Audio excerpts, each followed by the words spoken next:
everybody? This is another great edition of the ATF Radio Show, brought to you by our sponsors. Art, you want to name them, or should I? Executive Cigar Lounge here in wonderful Sanford, 225 West Seminole Boulevard.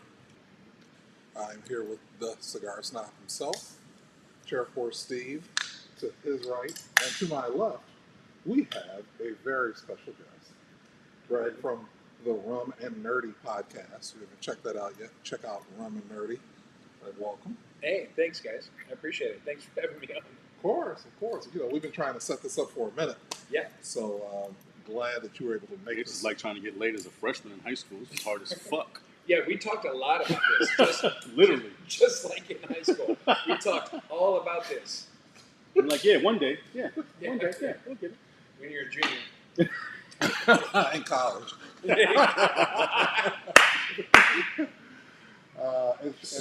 And shout out to Garrett, your partner.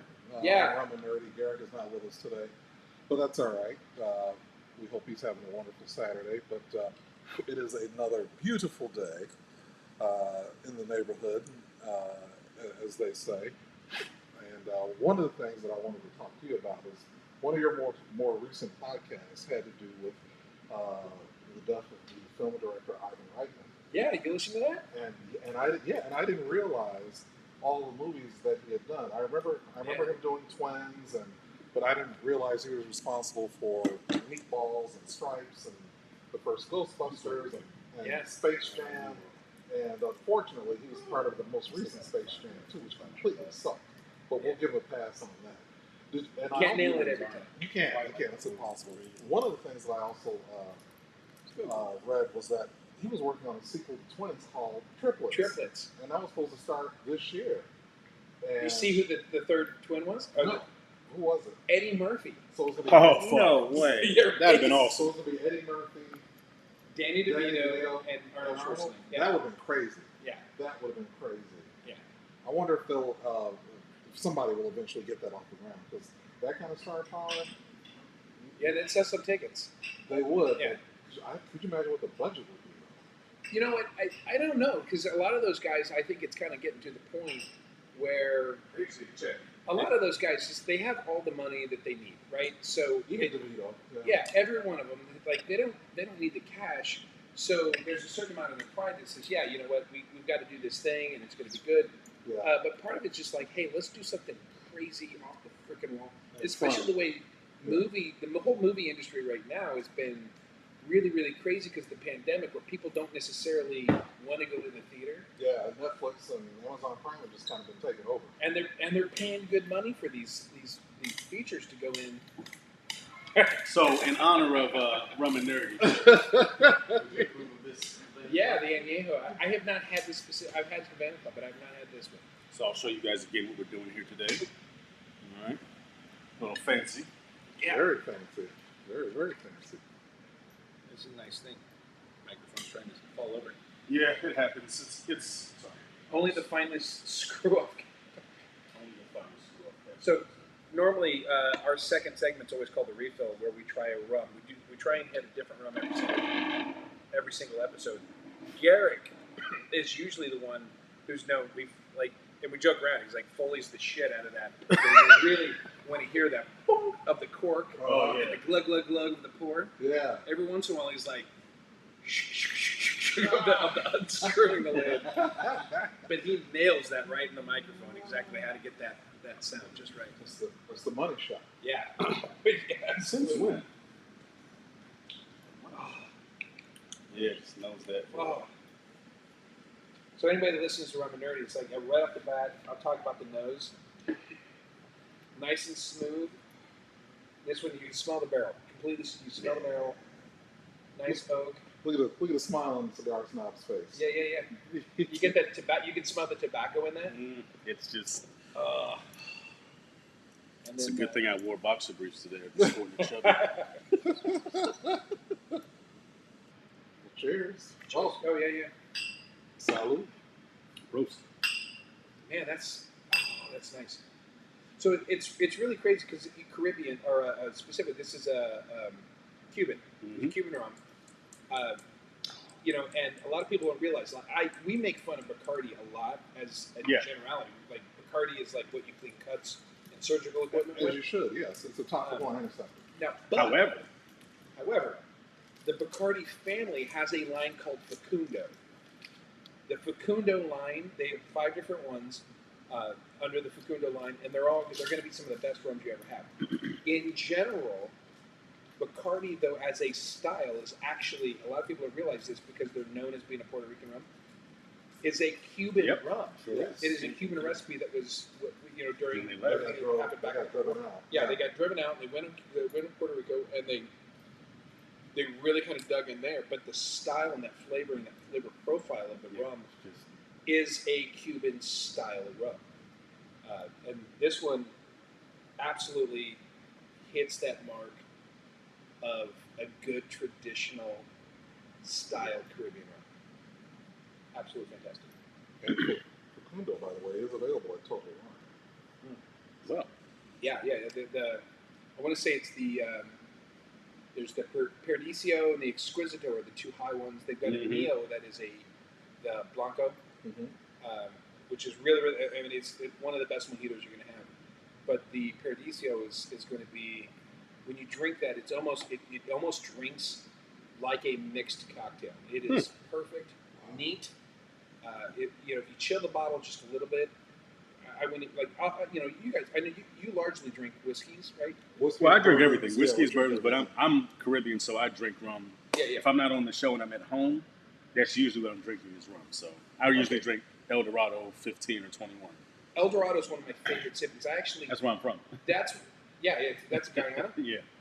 So the El Dorado I like because I like to keep it chilled. Now a lot of people, whether it's whiskey or rum, there's that mentality of I'm going to throw an ice cube in it. 1, to chill it. 2, because that little bit of water as it melts off will open up those flavors.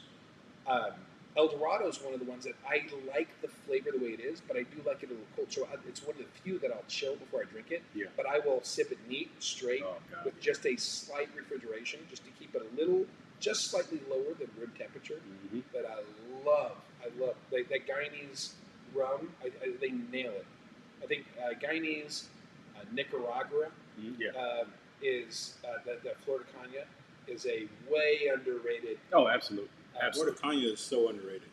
Yeah. Because I know Nicaragua, because there's some volcanic, but like a long time ago, volcanic, they got that black sand. Yeah. That a lot of the sugar cane grows in. It really gives a unique flavor in the Which is why, because we produce anywhere you see Demerara sugar, it comes from Guyana. What's it called? Demerara sugar. Demerara. So that's the brown sugar that you see. If you see that it's Demerara brown sugar or Demerara raw sugar, that's where it comes from Guyana. And that's where a lot of the, if you look at, I lost my train of thought. If you look at, when you look at the rum factories, you'll see that they're in those regions for that reason. That makes sense because I had a couple times I went to Bermuda. I had some rum there that was just exquisite. It was something I've never had anything in the States as good as that. So I can't remember what it was, but then there's also a Bacardi plant in Bermuda as well. Really? There's it's a huge glass building. You see that big logo and everything. It doesn't surprise me. Yeah. It doesn't. That's what it's really, really crazy to me because a lot of I've met so many people like, oh well, I don't drink rum, or when they say they drink rum, it's like, yeah, I just get a Bacardi and Coke or a Captain and Coke, and it's so limiting because the idea I feel that this is true no matter what liquor you drink. To say that you don't like a specific liquor is like saying you don't like Italian food. Yeah, it's like it's like saying I don't like Mexican food, but I only go to Taco Bell. Yeah, right. Of course. There are so many different styles and flavors. Like wine, white wine, dark wine. You've got a Shiraz, you've got a Merlot. There are so many different styles and flavor profiles. There are so many different ways to do that. It's such an incredibly diverse mentality in the way that you distill these things. Yeah. And regardless of what it is that you drink, that mentality of saying that you have that open mind and you go in trying to find it. There's have you all had Foursquare? Foursquare rums? No. Okay, I gotta get you guys to try this. It is a traditional non-post sweetened rum Mhm. It is very much when you drink it. They drink like a whiskey without that smoky peatiness, Okay. but is in regards to the way the effervescence, the way that it hits your palate, is absolutely it drinks like a Scotch or whiskey, 100%. Foursquare. Yeah, Okay. Let me try that. absolutely fantastic brand. Okay. You know, and that again, and I know this first time on, so my mind kind of bounces around. I talk a lot about rum. It's all right. Specifically with that, um, it's more of a traditional thing, but with this specifically, it is a non-post sweetened, so it's not going to be the same thing as like a Zacapa Yeah, or a Bumbo or or Pilar. a Baku or Pilar. You know, it is very much a traditionalist rum, but it is absolutely, in every sense of the word, a sipper. It I was is going to say, a it's sipping. You're probably not mixing it off the bat. You probably want to just sip it by no. It's, itself. at best you throw a couple cubes in it, but realistically, I might just do it neat. yeah. 'Cause No, the first time I try something, I prefer it neat. we do the same thing. Yeah. So it's definitely one of those things that you throw a Foursquare in a glass of Coke. Somebody needs to punch you about the face in there. Fair enough. So I do want to say, definitely pays attention to what we smoke and what we talk about, because the Man of War Ruination is one of my favorite underrated cigars, and it's one of those things that, you know, it's a treat.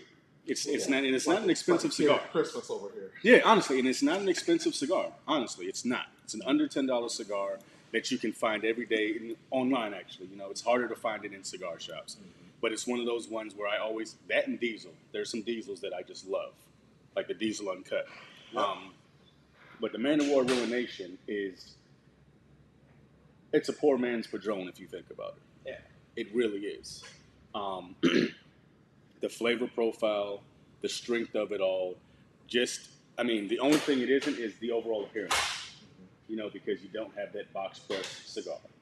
But it smokes like a Padron, and I love it. So thank you very much, because this is one of those ones that, like I say, it's a special occasion type of cigar. It's not, and it's easy to get, but it's one of those cigars that I don't want to smoke too much of, because I always want to remember Yeah. what it smokes like. So I don't want to overburden my palate with it, you know, and that's why I don't keep a lot of them. Like, I have a bundle, and that bundle maybe lasts me a year and a half, because I smoke them very sparingly.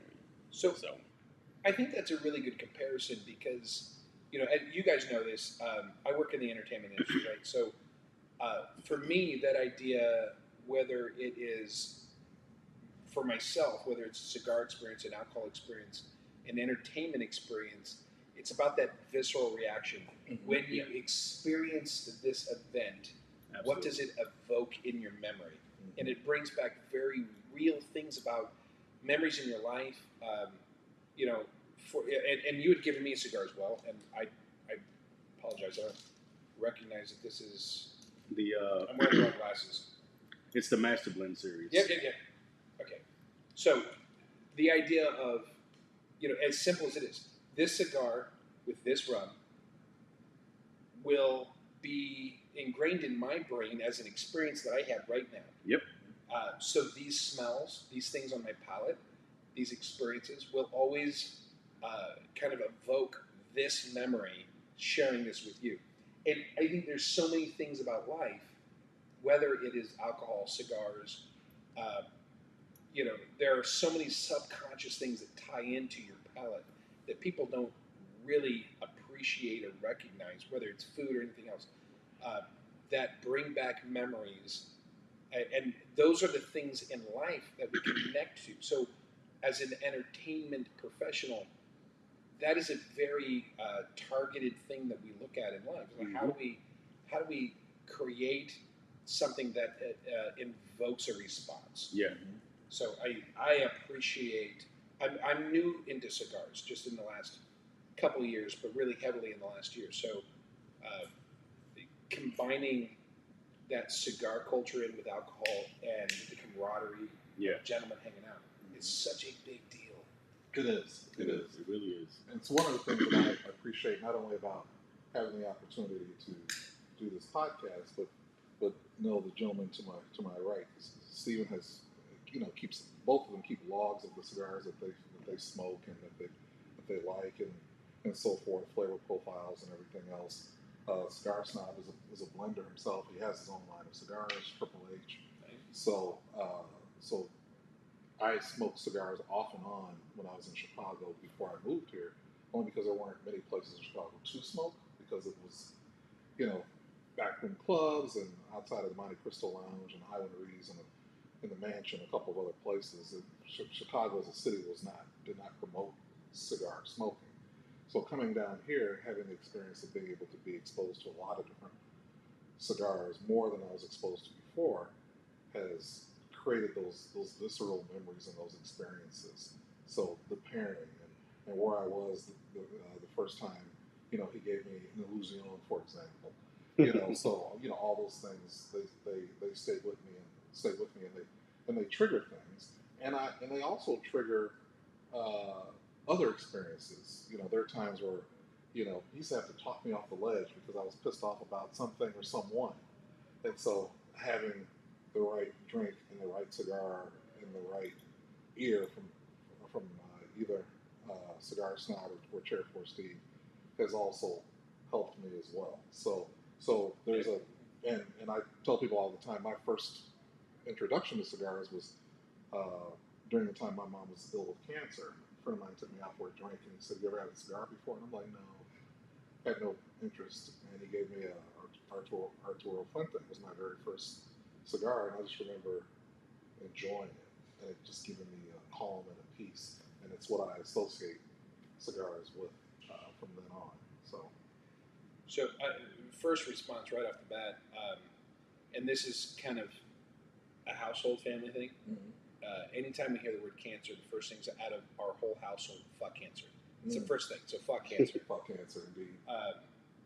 It's a horrible thing that the world needs to just get rid of. So fuck cancer. Is she a survivor? No, she passed in '93 at 47. Yeah, very young. Yeah. That's too young. Very. But since then, just having that experience of enjoying cigars, good company, good, whether it's rum or whiskey or cognac, whatever it is, bourbon. These are the things and the experiences that have helped carry me through different stages of my life. Even moving down here, no family or anything else on a whim, no regrets, but being able to enjoy environments like this with people like present company. It helps the life narrative. So it's the best way I can describe it. So. No regrets. No regrets. So, being relatively new to the cigar experience, have you been able to identify, how your palate's progressing you up to this point? Are there certain cigars that you tend to prefer, or stock at home, or do you have? I want to ask you if you have a favorite, because your favorite cigar can change at any day, or any week, depending on your mood and what you're going through. So I've got, and I know I've had people say that I am a person who remembers random shit about unimportant things.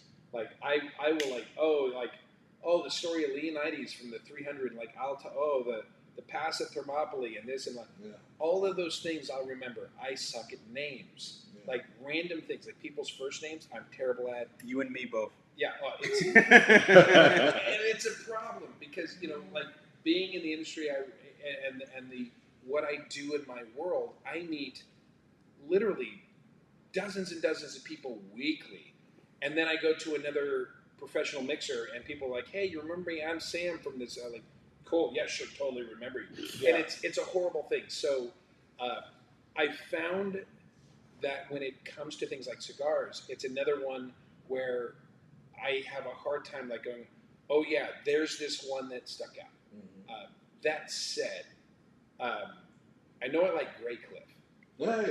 Grey Cliff is pretty solid. Yeah. I'm having a really, really good time being introduced to, or specifically with you, I'll absolutely say you have been fantastic in regards to being a cigar friend and saying, dude, you got to try this. And you were so generous and so so gifting in the way that every time I see you, you were the first person to hand me a cigar and go, dude, you got to try this. So you have been very instrumental in me learning a lot and starting to get acquainted with flavors. And you know, and clearly, I'm a foodie. I like rum.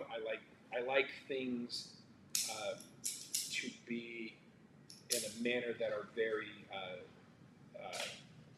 tailored and high end. I'm not somebody that I don't eat fast food. I'm gonna have the finer things in life. So I very much appreciate over a very short time of becoming friends with you, because you are so giving in your, not just in saying, hey, try this, but in sharing your knowledge. Yeah, it's one of the things that I appreciate about the cigar culture, certainly that I've seen here in the Orlando area. You know, where we met the old Bellicoso that used to be on Park Avenue. We were always sharing cigars amongst each other, and we still do to this day. And I know their palates, they know mine. They know what cigars that they have an idea that I would like, and then there are other cigars that they can tell me you probably won't like that. But we might give that. I might give a cigar I have to somebody else because I know he would appreciate it more than me. Yeah. So, and that's the fun part is sharing and getting people's reaction to certain cigars that I like, because you know I may give you something one day that you may not like as much, but that's part of the discovery process, because the palate is kind of like the wine palate. It's always changing, always evolving, and you know your moods dictate what you want at any given time. Like when I'm pissed off, I go straight to an Oscuro. You know, Yeah. last week I came in here. I was no 2 weeks ago. Tuesday. Tuesday too. But then 2 weeks ago we did the show, and I was just angry. But I was just firing bombs left and right. Yeah. Usually Usually it's me. Yeah, usually it's me, and I they're like, calm down. I came And in hot. I was like, well, fuck this. I'm out. I'm Switzerland today. Just let him have it. You know? But going to that point, I think that's why it's really good. Like, I try to surround myself with like-minded smokers, but I don't want somebody that likes exactly the same thing I like. You have to be challenged. Because, I'm perfect example, Steven. Oh, Steven likes a mild to medium full cigar. So there's a lot of cigars that Steven's introduced me to that I would have never looked at, because for me, I'm like, if it doesn't kick my dick in and it's not spicy, fuck it, I don't want it. Yeah. You know, I have a very specific palate. So a lot of the cigars that I've honestly, to be quite honest, like have become like fan favorites of mine that people are like, I didn't know you smoked that, is because of him. We've traveled just about the same all over the world, but he has a more refined palate for eating. He loves fine dining. I've gotten into it, but he was a little older when he went overseas and traveled and everything. I was 18. So when I did it, it was all about the booze. And then as I got a little older, and I was like, oh, I want to experience the nice places in Germany. I want to experience a fine dining restaurant in France or Italy. So, you know, I kind of caught that on the tail end. I love dive bars and trash food too. Oh, I'm not. Oh, I'm definitely. You definitely do. I just had to But add it's that just one of asterisk those- in there. But it's just one of those things that, you know, we sit and talk, and like he's younger than me, like shit. And I'm from Alabama too. Keep that in mind. Right. So he doesn't. So you know, everybody assumes, oh, it's just beer and barbecue, and then when you hear the stuff that he eats and the places that he goes for the experiences that he has, you're like, okay, you're just not you're not an Alabama boy. Yeah. Like you're very cultured, and I think it's so important that we highlight that as part of the cigar culture, that you have people from all walks of life. You know, my first cigar experience, I've told the story many times. My first cigar experience, I was 19 and a half in Kosovo, and my whole team was at least 10 years older than me. So, you know, my platoon sergeant was like, hey, you got to go out and smoke with those guys. And it took 4.5 months out of a 6-month rotation before I decided to. Because my grandfather smoked Habanos his whole life, Dominican Puros, and cigarettes. Had emphysema, would smoke, cough up a lung, put on his oxygen mask, and then start smoking again. So I was like, I'm never going to smoke. So I finally said, okay, I'm going to go out and I'm going to experience this. just so everybody can get the fuck off my back. And I go out there, first cigar ever is a Romeo and Julieta Churchill Tubo from Cuba. Start off. And after the second puff, the first one, of course, I coughed a little bit. After the second puff and release, I got it. I was like, My first steak was cooked by Gordon Ramsay. Oh, man. Yeah. and it was just one of those things where all the problems of the day went away with the smoke. Yeah. And then I fully understood. I was like, now I understand what cigar smoking is about. Because before I didn't understand it. But I'm like, okay, after a hard day of work, you come out, you go out, you don't want to go home yet because you kind of want to cool off, make sure you don't take shit out on your family and the whole nine. Yeah. And then on top of that, you fellowship. Like these two guys would have never met him had it not been for Bellicoso. Never. I mean, I've never, we have similar interests, but we've never traveled in the same circle. So if I was out at an event, they would have never been in an event that I was at, and vice versa. He talked about when he first started seeing me. He's like, who the fuck is this? Yeah, I was like, there's one guy. I'm the black guy. Had I not, and I didn't know that Stephen was already there. It was the black thing. It was like we're the only three. We're like Wow, the, yeah. I mean, He didn't tell people though. we were like the only three black guys, and we kept showing up. Wait, you're all black? We're all Yeah, we just don't tell people. We don't want to ruin the surprise. Yeah. sorry. I had no idea. And the interesting thing too is that he's from Alabama. He's from Guyana. I'm from Chicago. He's in his 30s. He's in his 40s. I'm in my 50s. But yet I've smoked the least amount. And I saw 3 of us. So I'm catching up. And I'm right behind him, like not very far, by maybe a few years for real. I've been smoking? Yeah, how long you been like smoking? Smoking since 19. So 22 years, 23 years almost. I'm about 13 years. And he's married. He's entangled. And I'm dumbfounded. Well, first of all, whoa, fuck that. Let's clear this up right now because she's watching. Will My Smith- balls are done. She's in Philly. No, Put the, I put am not in an the entanglement. Will Smith meme in front of him. Nah, fuck that. Will You Smith won't get crime me. meme. Here you go. Okay. Yeah, you won't get me. I am not in an entanglement at all. I am in a full adult committed adult relationship. I'm You, however, I'm dumbfounded. He's in entanglements. I'm dumbfounded. That's entanglement right there. That's entanglement central over there. It really no, is. you know what? Right now, I'm disentangled. He is a gentleman of the night. That's what he a hoe. He's a gigolo. Just call it what it is. Yeah, I think I saw you. You're a jiggle hoe. So, ladies, Yeah, I'm married to my high school sweetheart, but Love Sandy. 20 years later, shit. 20 years later, we both kind of went our separate ways and then reconnected after a divorce, both of us. Really? Oh, Yeah. I didn't know. That's a great story. Yeah. That's interesting. I didn't realize that. Actually, and I think you guys would appreciate this. So it's kind of funny because when we first started talking again, and both of us at first were like, "Yeah, I'm never getting married again." Yeah, me neither. Cool, this is great. Yeah. And then it was like, "Yeah, I'd marry you. It'd be cool." And she was like, "Yeah, I'd marry you tomorrow because you're my soulmate and everything." And then we joked around that both of us were like, not doing the big wedding again. We'll just like do a destination wedding, just close family and friends. So I'd actually planned the thing, went to her mom, and her mom was real nervous. She was like, I don't think Sandy's going to go for this. Totally surprised her. Her parents had planned their 50th anniversary, her mom's 70th, and my wife's 40th, all in the same trip. And we went to Dominican Republic, Putucana. Oh, nice. And Not so much for weddings. while we were there, second day we were there, I proposed, and the whole time she's like, "Are you fucking kidding me? Are you fucking?" Yeah, no, totally. And she's like, and I'm like, "You remember how you said that you'd marry me tomorrow?" And it's how's Thursday? She's like, "What? Why Thursday?" It's just because our friends are all flying in on Wednesday. I'm like, "What are you talking about?" Like, bought her 4 dresses, bought cake toppers, everything, planned the entire wedding without her knowing. Because the entire time, Cool. She didn't kill you? I'd get my kids to be like, ask her, it's like, "Hey, if you got married, what would you wear?" And she'd go wedding crazy and look at dresses. So I'd like take a screenshot of the dress that she showed me and then order it. So like everything was completely set up Man. and handled it all. We came back because who knew? As an American, getting married in the Dominican Yeah. Republic involves a lot of paperwork that you can't do unless both parties know about the wedding.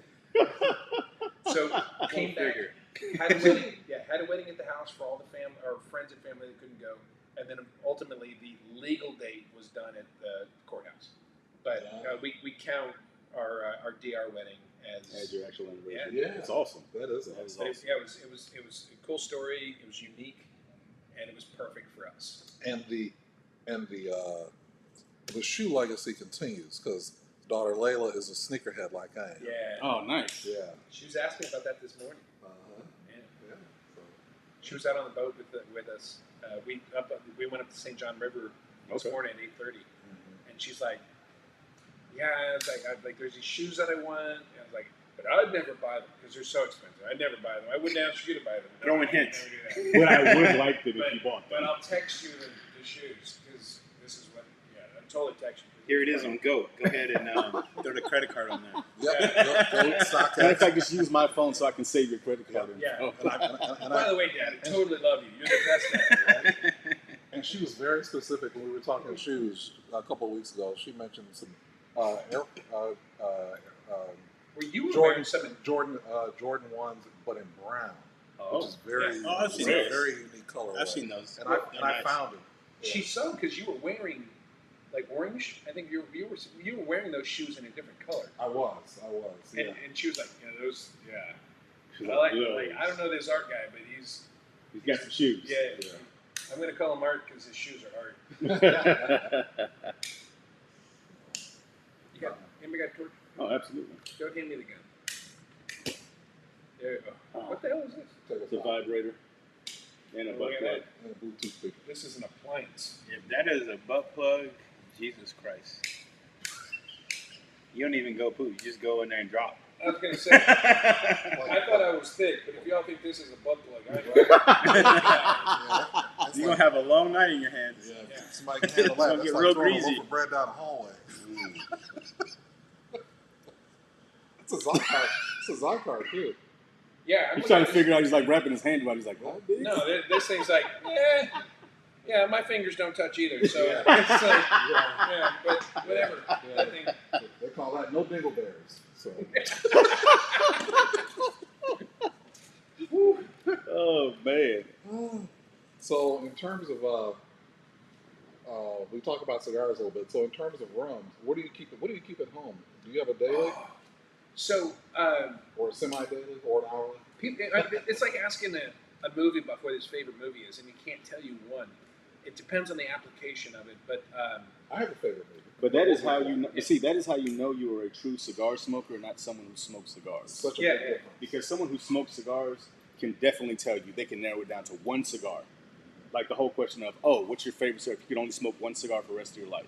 Like I always ask that question, but I know it's a loaded question because Yeah. if you can answer me off the bat, like, oh yeah, this is the only one, we're not in the same league. And one of the things that I pose to these two is, if you were on death row and you could smoke one last cigar before your life ended, what would that cigar be? And then one of the things I used to love watching was James Lipton inside the actor Yeah, yeah, studio. yeah. And remember how he'd ask those series of questions at the end? And so one of the ones that I'd asked people in the past was, if heaven exists and God is real, what's the cigar he's smoking when he greets you at the pearly gates? So, can I say pot? yeah, I mean, I mean, yeah, that's fine. Yeah, I mean, Great Cliff. yeah, yeah. you could use a Grey Cliff wrapper. There you go. I mean, Yeah, use that would be Yeah. tight. Yeah. No. And he's sipping on Angel's Envy. So Sprinkle with angel dust. it's heaven. There are no roses in heaven. That's So right. That's right. Endorphins for days, serotonin for forever. I would say, I mean, again, depends on the application. We talked about that earlier. As a sipper, Eldorado's so solid, and I'll typically have at least a bottle of 12 and a bottle of 15 at the house. If I'm going to be just, and a lot of rum enthusiasts, like the purists, are going to really hate me for saying this, but Bumbu is just solid. It really is. good. It really is. It really It's is good. super. I mean, it's sweet. It's post-sweet. It's got a lot of tropical banana notes in it. But you can drink that all day long and just feel like Garrick and I on a podcast, we always describe Bumbu as when we watch a pirate movie, like That's what Johnny Depp's drinking in Pirates of the Caribbean. He's drinking bumbu. Mm-hmm. So it's solid, I think he was drinking that in Edward Scissorhands too. along with some of that previous angel dust that we were talking about. Yeah, that was crazy. But Yeah. no, so it really depends on the application.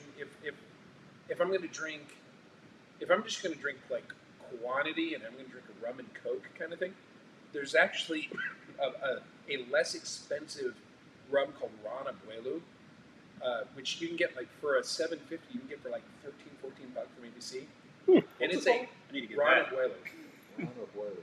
And it's like a solid rum and coke rum. It's just like really, really good. For, like if you're gonna drink, if you're just sitting by the pool, you're sitting out in the boat, whatever. It's a hot day, and you're just gonna drink rum and coke. It's solid. It's got a great flavor profile. Mix it with rum. That and again, when I say rum and coke, let me be very specific about this. If there's one thing you take away from me on this, Pepsi is not acceptable to mix with rum ever, under any circumstances ever. Pepsi can go fuck itself when it comes to rum and coke. It's too sweet. It's too sweet to mix with rum. But Coca-Cola inherently has a bitterness to its sweetness. It offsets the sweetness of rum perfectly. If you're going to drink a rum and coke, it's Coke for a reason. And we talk about that a lot in the podcast. When you mix it with Coke, that bitterness, it's like putting bitters into a drink. It's there for a reason, to offset that sweetness, to open it up, and to create a different flavor profile. So, And if you're really feeling the real pimpish, Mexican Coke.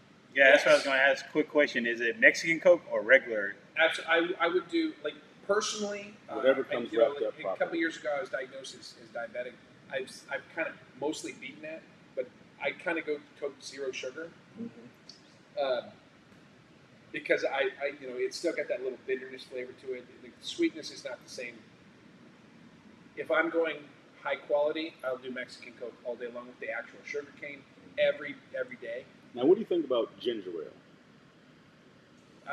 Because Ginger- I'm diabetic, and I, again, like you, I have it under control. But when I drink, and I know I'm going to drink a lot, I will substitute my Coke for ginger ale, partly because of the aperitif effects of the ginger. Because I know the next day, like if I go out drinking and I say I'm going to drink, that usually means a handle of something at least. So I try to keep down as much sugar as I can because I know what I drink is already sugared up enough. No, I totally get it. You little decisions to kind of cut the corners and whatever, and you don't, it's one of those things where mentally you're like, I'm not doing this every day, so every once in a while, moderation's not going to kill you, and that's great. Ginger ale's my thing. I don't mind using ginger ale when it comes to rums that drink like whiskeys. Because I think ginger ales lend themselves to whiskeys and scotches and things like that. As a generality, it's kind of funny. Last night, I think it wasn't last night, it was the night before last night, I was hanging out with our buddy John and my podcast partner Garrick. We were all out, and they got dark and stormy. Now, I don't care for ginger beer. I like ginger ale. I don't like ginger beer. So I only like ginger ale with Basil Hayden. I love ginger beer. That's it. With Ginger what? beer with Basil Hayden. I don't know that one. Basil Hayden's good. You'd like it. It has a lot of the rum qualities, not as much strong in the frontal, but on the back end, Yeah. It's not super smoky. it's It's really balanced Balanced good. bourbon. Interesting. Yeah, I would definitely have to try that. That makes me we did an episode back in October that Garrick and I we were up in Chicago. I'm working on a project up in Chicago, and so my architect. That looks familiar. Yeah, my architect is in Chicago there, so we went up and had meetings with them. You said you're from Chicago originally, or just you spent a good time there? Originally born and raised. Okay. So, it's just totally blacking out. It's one of those things I'm forgetting the name. There is an aperitif. It's considered an aperitif. There's a liquor that is no Merlot. What like it tastes like crap. Oh, it's terrible. But it's like a Chicago thing. Yes. Yeah, Malort. Malort. Oh, shit. sounds like something terrible. Yeah. No, like we did It's from this. Chicago. so- We recorded our podcast got a lot of in my violence. hotel room at like 8 a.m. and we tried Merlot, and he'd As had soon as it. you open a bottle, I'd never it's had gonna it, shoot but you. this tastes like hate and anger. It is. Yeah, I told you, right? Yeah. As soon as you open a bottle, Uzi sprays. Malort is the Swedish word for wormwood, which is the key ingredient in Bask, a bitter flavored type of Swedish Brandvin. But this stuff is Yeah. just So they had the Jeppson's Malort. I think you pronounced my ass. Yeah. Yeah. It tastes like my ass. But it's bitter. But it's a Chicago thing. It's hard to find in most places throughout the U.S., but you can find it all over Chicago. And I, for the life of me, don't understand why people even bother with it. no. So you all been in hotel rooms, right? Yeah. Yeah. It's like a Chicago style hot dog. Chicago style pizza. But it doesn't taste like ass. It's just. No, this is like Chicago style hate and anger. It's, so you've been in hotel rooms and like you get the coffee cups that are like the wax paper cup, right? Eats right through He it. eats right through it. Yeah, I'm like sitting there on the podcast with this is eating through my cup. This is It's a puddle underneath the yeah, it's like That's why I stopped drinking Hennessy. Yeah. Henny. Anything is possible. Anything. Malort may be a cure for cancer. it might be. At the same time, I might rather have cancer, which is an angry fucking thing to say. Yeah, but I spent the better part of 6 hours licking everything I walked past, trying to get the flavor out of Yeah, it. it stays with you. I'm like, oh look, I'm in a Nice bathroom guy, I would think. of an Arby's in Chicago, and I'm licking The freaking rim of the toilet? sink. Yeah, I'm like, Yeah. anything I can. It's like something's got to taste better. Yeah, than it stays with you like a bad tuxedo on prom night. Yeah. Oh god. Yeah. Yeah. It's Tijuana herpes. You Yeah. never get rid of it. No, Mm. you don't. You don't. So, The other thing I was going to say about Chicago too is like speaking of rum. So you want to hurt me. By the way, yeah, if you haven't figured it out, I see some random shit. So, there's a, and you would never expect this in Chicago ever, but one of the greatest tiki bars anywhere in the U.S., in the continental U.S., a place there called Three Dots and a Dash. Have you ever heard yes. yes. of it? Man. So Mark's got some memories. So that engineer must be a native Chicago. Because that is not a tourist spot. What's up, lady? I'm good. How you? Ladies and gentlemen, we got Miss Chantel of Chantel's Justin Till dropping in the building. Justin Till. Just a tip? I ain't gonna look at you. Hello. Just a tip. How are you? You Just saw a tip. me Just a digging tip. out of that Sorry. golf cart trying to get to you in your You said, what were you doing? I was going, woo! You said digging out or digging out? I was trying Oh, shit. little column A, little column B. He said trying to dig it out. I said, what? I missed that. Hey, good to see you. How are you? I'm good. Good to see You you. gotta get up. What's Hey, going on? all right, nothing much. Huh. And then I get mine for real quick. For real. Oh, oh, I get stood up on. Wait a minute. What you got over there? Hey! Nothing. Did you order? No. You You half-dead motherfucker. You Yeah. ordered food from Chantel's and tell us shit. Orderly. Man, And it's fuck called you, a Art. standing order. Oh, shit. This is bullshit, bro. He'll give you it's an oxtail up in there. He ain't gonna suck- share you shit. suck on one of them bones. What? He might let you suck on one of them I bones. don't Is suck that, no bones. is that code for something? Just tits. That sounds like a euphemism. Yeah, I got some oxtails though when y'all finish. That's all. Or better yet, y'all come have a nice cigar session tomorrow during Biscuits and Jam. Quinn is gonna be singing some Southern blues while I have 2 to 6. 2 to 6? Yeah. homemade biscuits and some jam. All right. Well, y'all heard it right here. Hey, We're there you going to be go. at Chantel's tomorrow. And I'll bring butter for the muffin. Hey, Oh, it is Sundress Sundays, by the way, ladies. Please remember that. that's Sundress right. Sundays. Some of them said I'll let Rupert know. Wow, We'll see what how time it you goes. go ahead? I don't have to. Oh, I missed it. Right? You don't have to USB on. Done. Yellow banana hammocks for the gentlemen. Yes. Bye, gentlemen. Thank you. Thank you. See ya. Love you. Well, all right. Art got a special delivery. Yeah. Art we ain't got going to a go special into that delivery. right now. Won't You you be Art. my neighbor? You know, I met that woman in this room Mm-hmm. during C3 Fest. Oh, I last came- year. Yeah, because we were hosting the stage and everything else for the Rum and Nerdy guys. And I came in here to do a quick change, and and she's over here by where this light and the barber chair is set up, and she's kind of getting cleaned up and everything else. And I'd known that there was this woman, this powerful force of a woman named Chantel. John had talked to her about her a lot, and I'm over here trying to change. Someone was in the bathroom, so I'm changing behind the bar, and she's giving me a shit about it. She's like, I'm like, yeah, I'm sorry. Like, who are you with? She's like, oh, yeah, I'm with the band. I'm getting ready to go up and sing some Shaka Khan. I'm like, do it, seriously, do it, nail it. And so, like, right here, she was just messing with me from the very first time I met her. That's Chantel. She is a Sanford legend. Straight out of Panama City via New York and then down this way. Like the fan foot. That's right. Yeah, she's one of the greats. She is. She is. The food's exceptional. She's just a great host wherever she's at, even if she's not at the restaurant. She's writing a book currently. So She's got the Guinness World Book of Records. Yep, 48 states in 23 days on a motorcycle. She had a previous record of 48 and 27. She told me that if it weren't for Hurricane Laura coming through the U.S., she would have done 48 states in 18 days. Shit. That's fucking insane. So I asked her, would she do that again? She said, yeah, not for record purposes, but just to enjoy the experience, you know. So and Netflix filmed the last session that she did 2 years ago. It's called Shut Up and Ride, and they were going to put it on Netflix is going to air it, but like any business person, she decided to retain the rights to it, so she's shopping it herself.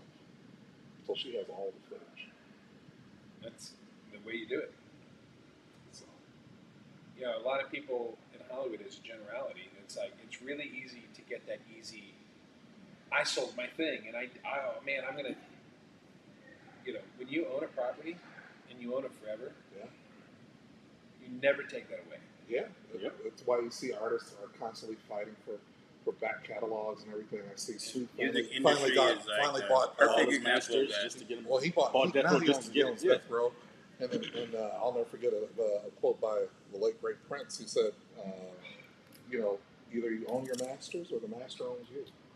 So And you know, I kind of relate that to that whole Harriet Tubman phrase when you think about musical artists. which one? If you want to come Which with me, is- I'll kill you. Oh no. Which one? No, She said that too. I could have freed thousands more, Yeah, but they were but they didn't know that they were slaves. yeah, You know, yeah. like they were think were about how prisoners of many their own mind. musicians, Yeah, you know, just are so zoned in and listening to these A&R guys and listening to their lawyers who are supposed to help them this is and standard. funneling them into this cow pen almost. Mhm. And then you have the greats who are trying to give these younger generations the information like, hey, don't sell your soul. Like, keep your intellectual property your intellectual property. Don't let anybody else own it. And because they see that fast dollar and they've never had a dollar before, Yeah. it's like what's his name? Who was that? Kodak Black. Yeah, He had $1 million contract, right? He literally walked around with that contract in his book bag everywhere he went. Everywhere he went. He never walked without it. Just because to him in his mind, that was his insurance policy that he was worth $1 million. speaking of music, Genesis has entered the room. Hi, Songbird. Genesis sings? Genesis sings. Oh yeah, she has sung a You couple sing? times now. I have. Sing me, son. Chantel has recording of her singing.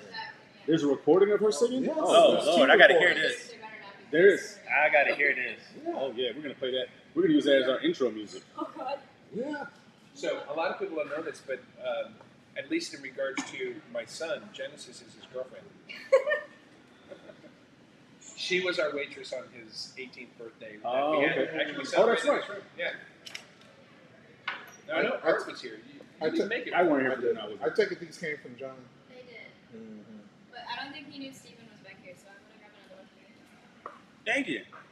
True? What? Pickle, he loves sending us picklebacks, Picklebacks. You don't like Ah, pickles? they are In the it. bane of my fucking existence. Hennessy, and pickle juice. Hennessy, No, it's I Jameson. know. Jameson. Jameson, yeah, I Yeah. was going to say. Hennessy. It's a southern staple. Picklebacks. You know who got me into that? Dylan. That's a southern thing. I had not had one until he introduced it to me, and it's like, what? That's how Like- people that don't really drink really good liquor get down to drinking straight liquor. They'll just take trash alcohol and then they'll swallow pickle. Real liquor and pickle The other juice. thing about having Malort is that if you can handle Malort, you can pretty much handle anything. Yeah. I don't know. That lady What do you from drink? Beer Fest says if you can drink ram piss, you can drink anything. Ram's piss? That's what she said on Beer Fest. Yeah, also known as Malort. Yeah, also, yeah. Like serious. I don't know if or clearly you've listened to a couple of the episodes. I don't know if the rest of you got to go back and listen to. In fact, I think we threw Malort into the name of the podcast, but it is my reaction is so visceral in this episode. It's just You had it live on the yeah. Oh my I'd never had it gosh. before, Ooh. and usually like. I'll man up, I'm going to drink some. Oh, I don't like that. But okay, cool, I'll swallow it. I think I spit it. Yeah, it was so bad. It was like, nope, You're a I'm out. Spitters are quitters. I was about to say that. Remember that, Genesis. Spitters are quitters. Yeah, life lesson. Well, I'm gonna take this with you guys because there was a little Pickleback. gin left in something. So Oh, well, I'm then- disposing of it. all right. That's on what we the calling record. it? That's on the record, okay? All right. Here's Genesis. There's your Genesis songbird. There I'm we all the way go. over here. And cheers, guys. Thanks for having me. Yeah, absolutely. Oh, okay. There you go. Huh, thanks. Yeah. I need this shit. So the Jameson first. Yeah, pickleback. Yep. Here we go.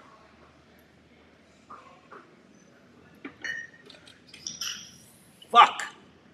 I'm drinking so much Jameson in my life. It's not the Jameson, bro. It is It's not turned the into Jameson. It's the almost like fucking water. pickle juice. See, here's the thing. I think the pickle juice, it's scary how good a chaser that is. It is. It shouldn't be You're that. not supposed to. Yeah. Trust me, I've had some moonshine that was not well purified, and pickle definitely killed it out. Reminds me of Laverne and Shirley when Laverne would drink Pepsi and milk together. It's like you drink That's really what bad I'm moonshine. It's like drinking razor blades. Ugh. It's like, There's no such thing as bad moonshine. oh yeah, there is. But Buddy John got so into picklebacks. Looks like he had his own. He was keeping his own pickle juice for a while. Well, I actually bought him a gallon off of Amazon for his birthday. Yeah, I was like, dude, here's just a gallon. But it kind of backfired because it wasn't great pickle juice, and he ended up adding garlic and a whole bunch of other stuff to kind of plus it up to make it, So he made it his own. yeah, Yeah. which is typical John. He's like, oh yeah, there's this brand, but then there's the John Plus version of it. I know, Art, you've hung out with him quite a bit. So.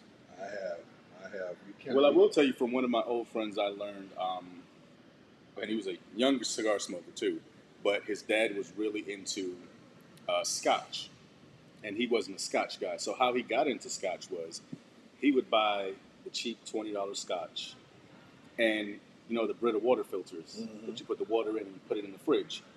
He used that, so he would filter it twice through the Brita water filter, I didn't even think that was a and thing. Yeah. let me tell you, it works. I've even done it with Absolute, It's charcoal, so charcoal and it filtered. really takes a lot of those impurities out and makes it palatable.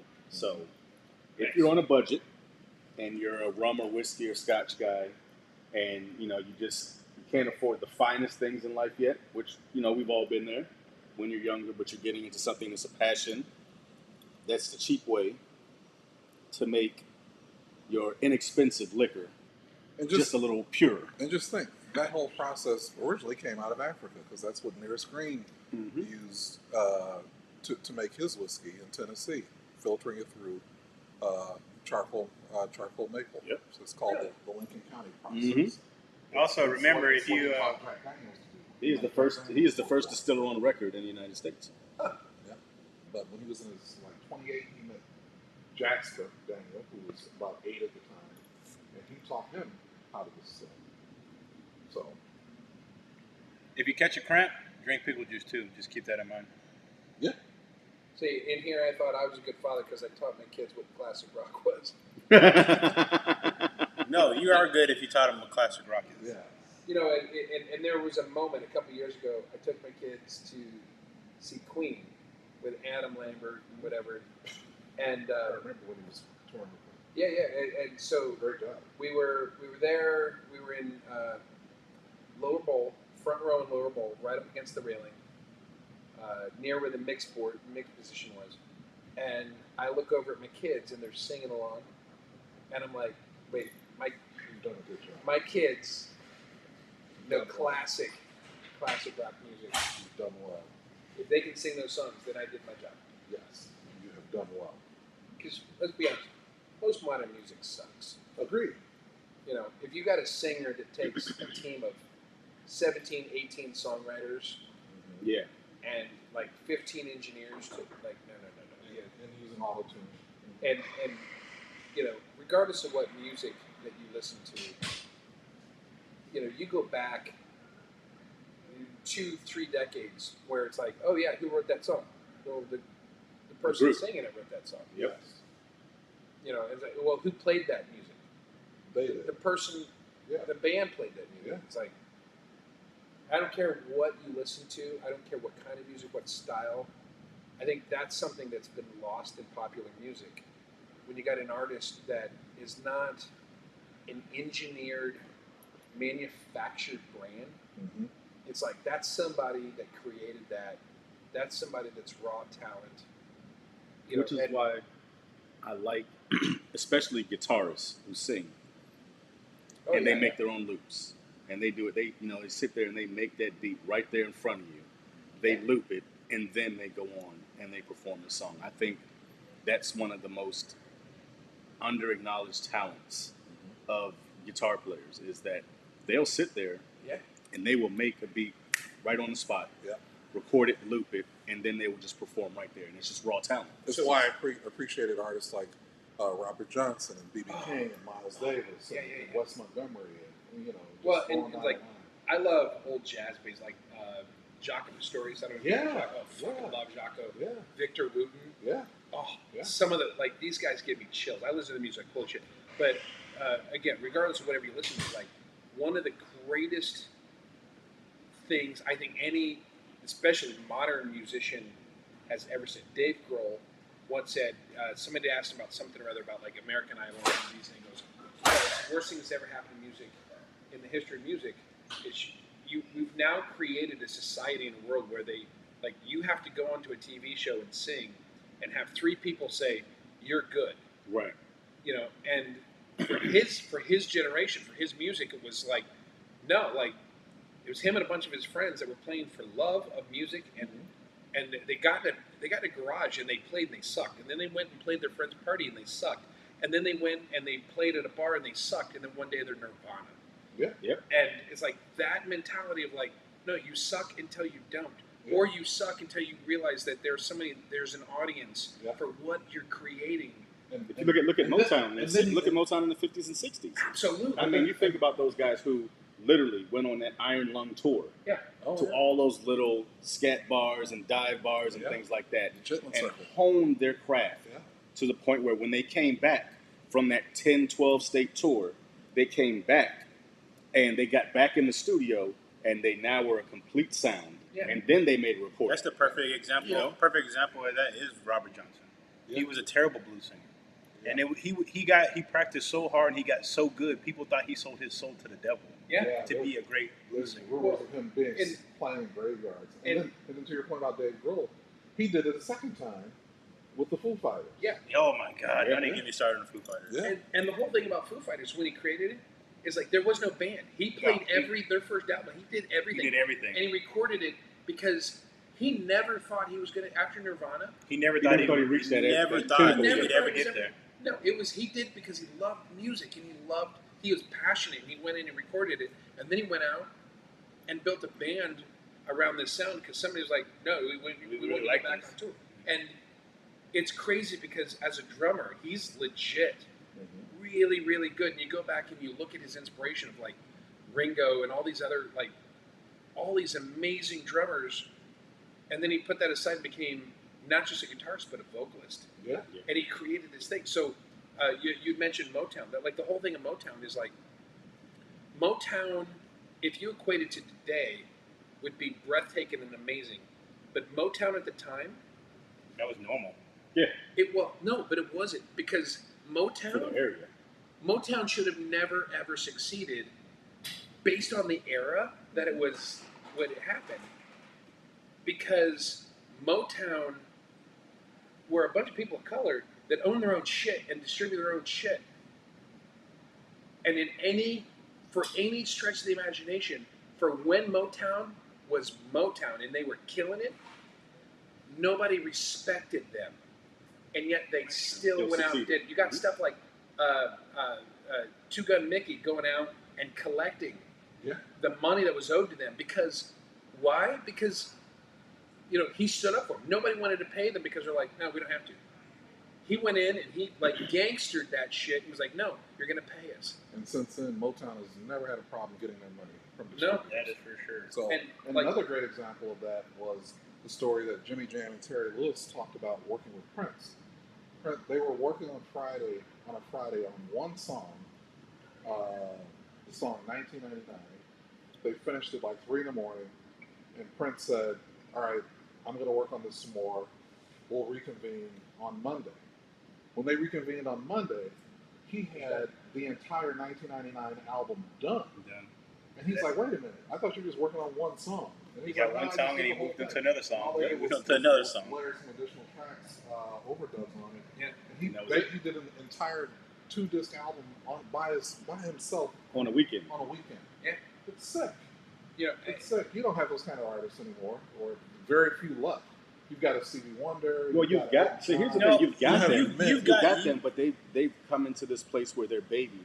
They don't have to do these things, so therefore they never actually access that raw natural talent or part of themselves to really open up and become a true artist in every single. There's work. also a couple other things in regards to new artists. I mean, to say that there aren't any great ones, there are a lot of great artists, but the difference between then and now is that when you look at artists in the old days, I mean, as far as back as you want to go, you can go to the 20s if you want to. It didn't matter what your appeal was physically; it was what you played. Like James Brown was not an attractive person, not at all, but he was a great performer. And the ideology now is that, perfect Sex example. sells. I'll give you the perfect example: K-pop. You get all these people, and they have to look a certain way, and they have to appeal to the masses in a certain It's a way. formula. So it's not even about the performance. It's not about whether they can sing. It's not rather they can write. It's about, we're going to give you this TV image of what music sounds like. And that's, I think, to me personally, because I'm a big rock fan, that's what I think it's almost killed rock. Because rock was never about, the guys were cool. Don't get me wrong. Guns N' Roses were cool. They were a cool band. I mean, Foo Fighters, cool band. But on their own, they had no sex appeal. They were just artists. Yeah. And they made great music. And people don't listen, like you listen to mainstream music. And I think that's why I'm a little pushback on not good artists, because I get you guys have a different mentality about it. There are great artists, but the difference is that I guess if you look back in your childhood and what you liked and what you grew up on, it was about music. Yes. But now it's about commercialism. And they want to sell you on a commercial because you have all these artists underground that never see the light of day because they don't have that appeal of TV now, where you're like American Idol artists or something like that. Yeah. Or the Voice. Totally agree. But, you look at music 20, 30 years ago, and you listen to a song. Like, I'm a big Rush fan. I don't know if you guys like Rush. It's, 2112. yeah, right? So you listen More to Boston Journey. Red Bacretta or The Trees or like just some of the albums. Like, you listen to them, and they're telling stories. Mm-hmm. They're telling parables.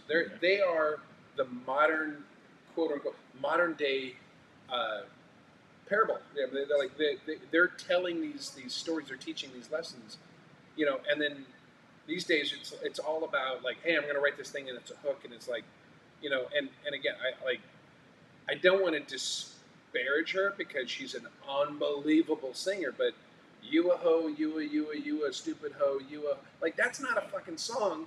That's one line. Yeah. Yeah. And it's kind of this dig in terrible narrative thing. It's like, and when you look back, and again, Motown was arguably some of the best storytelling. You listen to some of those songs, and there's so much heart and emotion and feeling about love and connection and people, and how holy shit, you cannot equate that to hardly anything. They don't even make love songs. There's like no that love no songs more. like that. They don't. I make sat on songs like Thursday that no night more.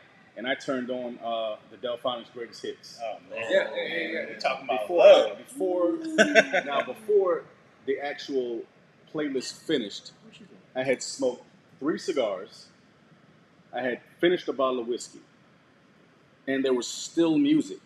And this is the greatest hits of one group. Yeah. We're not talking about a station. It's not the Delphonics station where they're Was it on mixing vinyl? different artists. No. I was on Amazon. That's my thing. I sit out back and to your point about the, I guess, quality, one of arguably the best singer-songwriters that's a rapper, T-Pain. T-Pain is a phenomenal singer. He has a voice. I mean, his range is everywhere. Yeah. He can do anything and everything. But because he came out in the era of rap in the 90s and 2000s, it was, hey, you have to be a rapper. So he decided, I'm going to get in my singing by auto-tuning my singing because that's the only way I can truly show my talent as a singer, Yeah. but still get the credit to be a rapper. But he was writing his own shit too. And that part. He was writing and And- he was making all the music. And I remember there was, it was like a Where Are They Now or something like that on Netflix.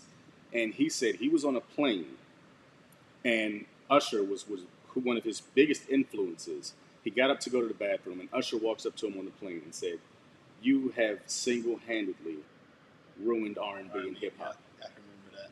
And, Wow. because of the auto-tune. But what they never really understood was, or what they never really wanted to truly acknowledge was how great of a singer he was.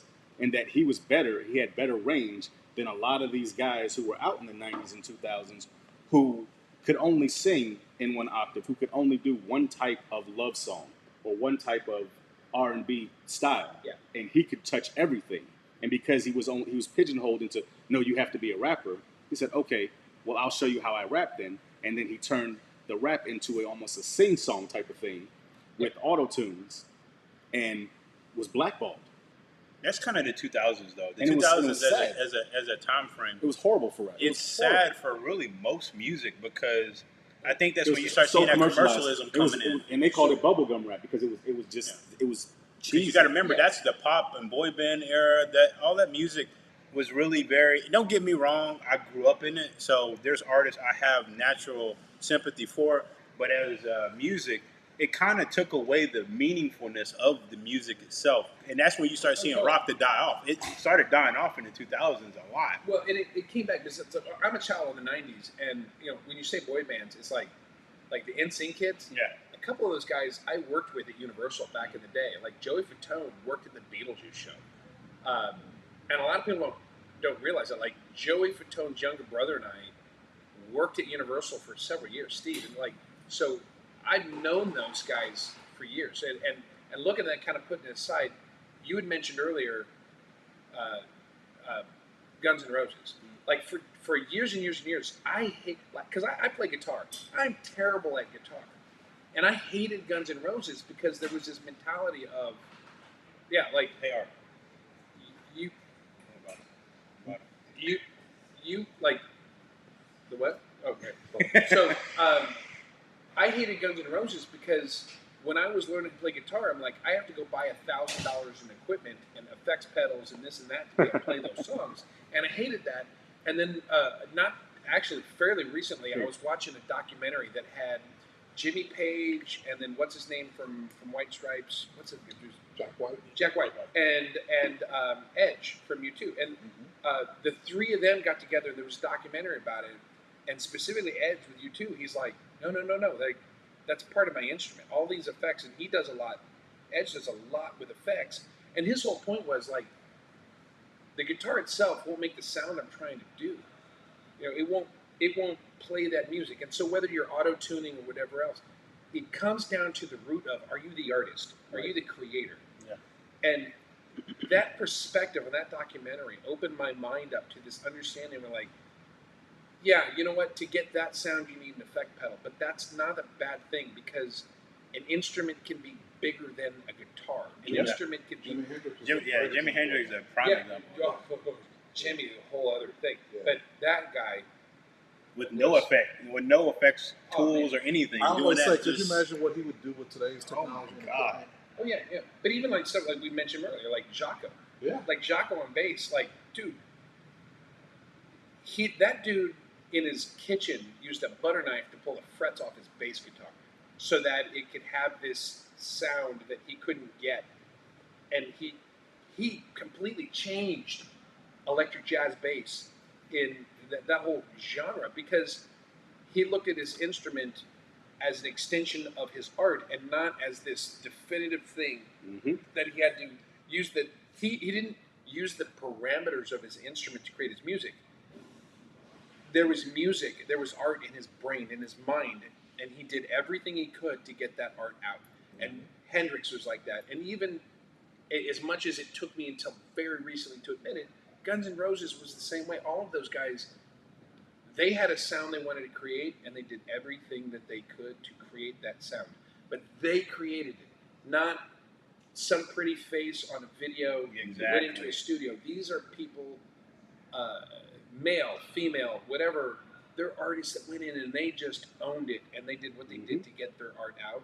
And it's so hard to find that today. And see that my thing with them is, you know, when I was growing up, my mom's a big fan of rock, so it was put into me that you know rock was a music form that to be respected.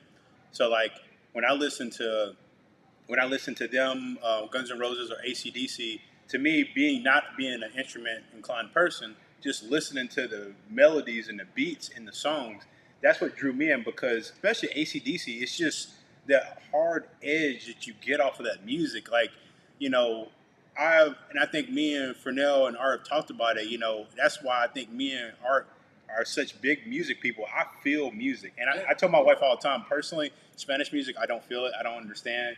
I don't say it's bad music. I just don't feel and that's it. okay. I just don't feel it. And for me, when I hear music, when you hear a song come on and I say I really like that song, that means it evokes an internal feeling to me.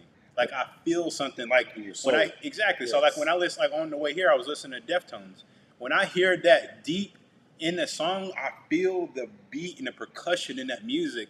Or perfect example, when I was in high school, I guess when I was going to graduate high school, like Slipknot was a big deal.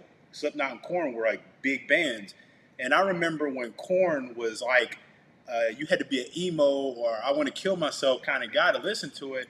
I went to an all black high school, and me and one other guy that was a Samoan, we listened to Korn, and Korn was like one of those bands that it was like, you got to hear the bass in it. The bass is what sells that song so hard, and when you hear it, it makes you can't listen to that music and sit down. When you listen to music, you Hypes want you to up. move. You Yeah. want to do something. And sometimes, like I remember when we were talking about, I was talking to a guy about, you know, going to concerts or something. You see mosh pits. I say you see people fraying around like that because the music doesn't really. You don't know what to do with it, but you feel something and you just move with it. And to me, music. That's how I music felt should about, be. Yeah, that's how I felt about early on and back in the day listening to Parliament Funkadelic for the first time.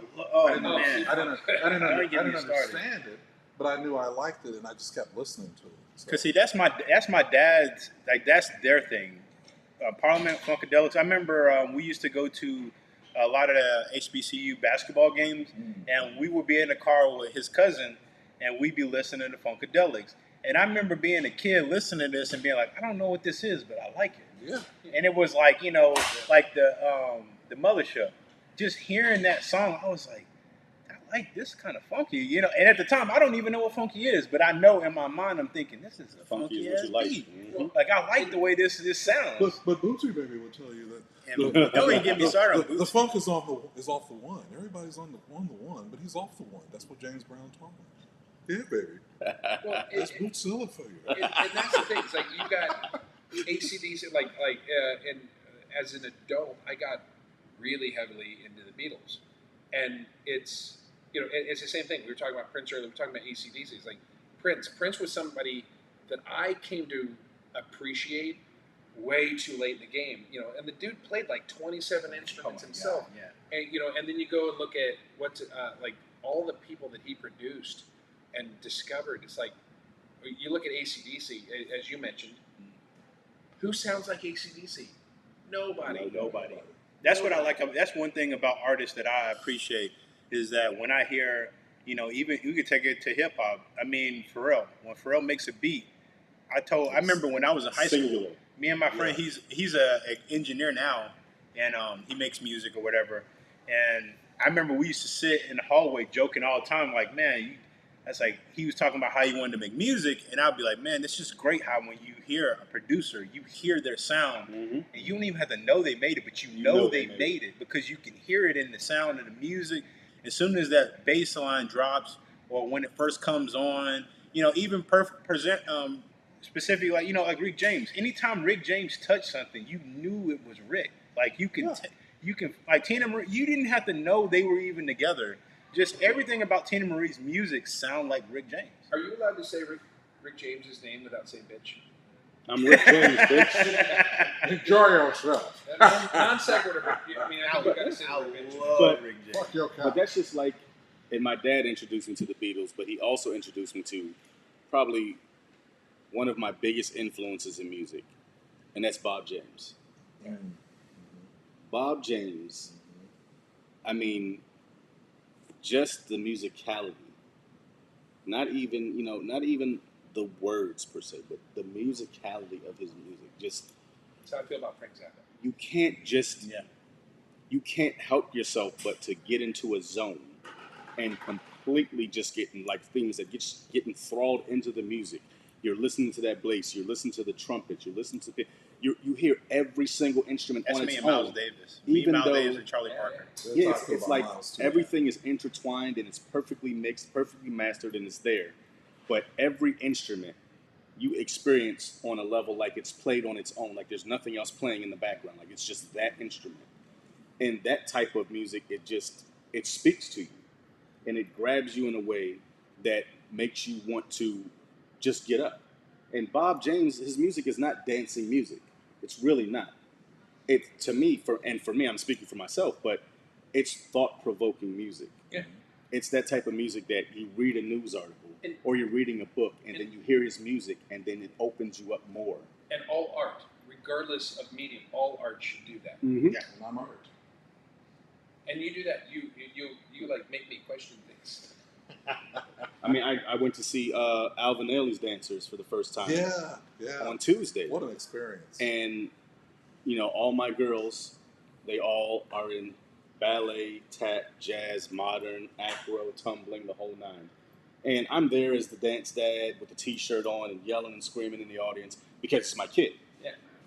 And, starting to get into listening to music, but listening to music for the dance and expecting certain types of moves to happen when certain instruments are played. And watching true professionals dance to music is one of those things that I had never experienced before. So it really opened me up to the point where I'm like, oh, what song was that they played? And I've downloaded it, and now I'm listening to the music because just the movements behind the music have now drawn me into a different artist that I'd never thought about or I'd heard, in passing, but never sat there and listened to their whole discography. And now I'm finding that at damn near 42 years old, I'm still discovering music. I'm And the that's a same good way, thing bro. And it's because you amazing. should always be discovering music because It's so much it's of a it. now. journey. I can't go a day without listening to music. It's just like I don't even think I now, could either. I honestly It's don't like think I it's could. like oxygen for me. I have to have it. even There's listening. something for every mood. It sets the tone. There's something for every mood, no matter what you're feeling, what you're going through. It can make a mood, break a mood, set a mood. Absolutely. So Even listening to reflect the music mood. all my life and being, listening at a really, really early age and having a lot of different kind of catalogs of music I've listened to, even now I find myself going on these, rabbit holes of music. Like before, I didn't really get into Brazilian jazz. In the last 3 years, I've been really like Stan Getz, artists like that. I've gotten into them, and what's crazy is because I'm a really big person in sampling because hip hop is kind of rock and hip hop are kind of like my interweaving of life. Maybe R&B because R&B kind of birthed them to a certain extent. But even listening to those artists, like listen to Stan Getz, I'm listening to Stan Getz song, Samba something, and I'm sitting here listening like this is a Q-Tip song. Like I'm listening to the samples because I'm one of those people when I listen to a song, especially modern day song, I'm breaking down samples. I'm like, oh, this came from that. Like, you know, when I was in high school, hearing, showing how young I am, Kanye West came out. This was when he was a relevant artist, and I remember when he first came out, there was this philosophy that, oh, he samples so hard, and I'm thinking, well, every New York rapper has sampled how many songs? I mean, Big Payback was like literally the break for all the breakdancing. Like, if it wasn't for the Big Payback, who knows what song people would have been breakdancing to. So, like, to see these artists like that, to me, that shows that they have a catalog where they respect music enough they even knew who they were. Because some of these artists, like I said, I'm in my 30s, I'm realizing who they are. I've heard the music, but I don't equate the music to a name. Okay, I'm going to throw this out there. It's going to show my age, but for me, Breaking 2 Electric Boogaloo, you know, like if you've seen Commercial that, breakdancing. Yeah. now that was the commercialized success. Yeah. Like, I have any. I mean, Carlton Banks, the dude played Carlton Banks was freaking a commercial. He was selling a cardboard box of. He literally selling you the starter kit to be a breakdancer. It's like that's, and, you know, being young enough and being old enough and then being young enough to go back and see that was a thing. I was like, are you guys serious? He sold you on breakdancing? Or, you know, you like, I've been in New York a lot, and I mean, going to New York is like that, and it makes sense because today's, and that's the thing I hate. I feel sorry for Gen Zs. They don't see the philosophy of how the world doesn't happen like that. Like, you can be doing something in California and something in New York, and no one else has a clue. Because I know in the South, we have no clue of all this other stuff that's going on until it hits mainstream. So, like, a lot of these people don't have a clue about breakdancing or who Run DMC are and all these other artists. And you come in and you see these artists come out, and they're popular, but they've been out in their area forever. Like, this is popular, you know what I mean, in a major metropolitan city. So it's crazy to see how, you know, you see these things and it's like, oh, well, you guys, this is how you got commercial success with it, but you have to. That's the only way you can do it. Now, you can throw a TikTok up, and 30 seconds later, thousands of people are doing it. You know, you got challenges that start in this tiny town where somebody's bored and they're drunk maybe, and they do something, and all of a sudden now everyone's doing that. Yeah.